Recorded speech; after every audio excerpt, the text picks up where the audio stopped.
මානව ඉතිහාසයේ පළමු වතාවට ට්‍රිලියන පතියෙක් බිහි වෙයි. ඔයා දන්නවද ඒ කවුද කියලා? අද වීඩියෝ එකෙන් කතා කරන්නේ ඒ පිළිබඳව. රැඳෙන්න කියලා ආරාධනා කරනවා වීඩියෝ එකේ අවසාන තත්පරය තෙක්. තාමත් මාව සබ්ස්ක්‍රයිබ් කරලා නැත්නම් සබ්ස්ක්‍රයිබ් කරන්න කියලා ආරාධනා කරනවා. වීඩියෝ එක හොඳයි නම් ලයික් කරන්න කියලා ආරාධනා කරන ගමන් අපි යමු එහෙනම් වීඩියෝ එකට.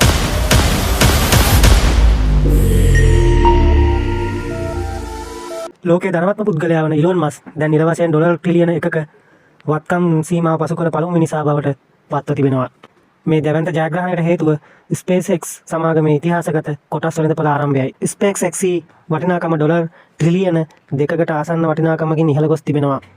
එහි ප්‍රධාන කොටස් හිමිකරුවන ඉලෝන් මස්ක්ගේ වත්කම ඩොලර් ට්‍රිලියන 1.1ක් දක්වා ඉහළ ගොස් ඇති බව විදේශ මාධ්‍ය වාර්තා කරනවා.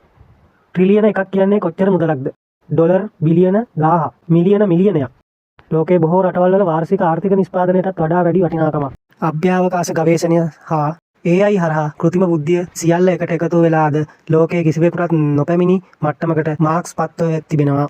කොහොම වුණත් මේ සිදුවීම ලෝකේ පුරා විශාල විවාදයක් ඇති කර තිබෙනවා. ඒ කොහොම වුණත් එක දෙයක් පැහැදිලි. 2026 වසරේදී මිනිස් ඉතිහාසයේ පළමු ට්‍රිලියන පතියා බිහි වෙලා තියෙනවා. කොහොම වුණත් මීට කලින් මේ වාර්තාවට හිමිකම් කියලා තියෙන්නේ 2019 වසරේදී ඩොලර් බිලියන 29ක් අරමුදල් රැස් කළ සෞදි අරම්කෝ සමාගමයි. නමුත් අද SpaceX සමාගම එක් කොටසක් ඩොලර් 135ක ස්ථාවර මිලකට නියම කරමින් ඩොලර් බිලියන 7.5ක් දැවැන්ත අරමුදලක් එකතු කරගන්න සමත් වෙලා තියෙනවා. මේ සමගම SpaceX සමාගමේ වටිනාකම ඩොලර් ට්‍රිලියන 1.77ක් විතර වෙනවා. මේ සමාගමේ විශාලතම කොටස් අයිතියක් වගේම 82.4ක අතිවිශාල ඡන්ද බලයක් තියෙන්නේ ඉලෝන් මස්ක් හටයි.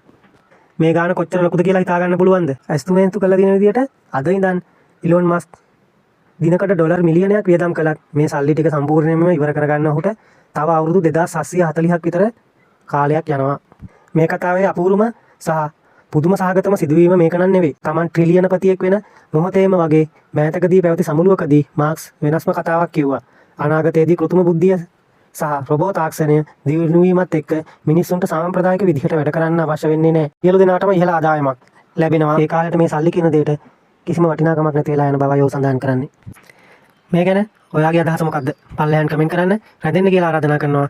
ඊළඟ වීඩියෝ එක වෙනතෙක් අපි සමග මාව තාම සබ්ස්ක්‍රයිබ් කරලා නැත්නම් පල්ලෙහා තියෙන සබ්ස්ක්‍රයිබ් බටන් එක ක්ලික් කරලා දැන්ම මාව සබ්ස්ක්‍රයිබ් කරන්න කියලා ආරාධනා කරනවා. එහෙනම් අදට වීඩියෝ එකෙන් සමුගන්නම්. ඔයාලට ජයෙන් ජයම වේවා.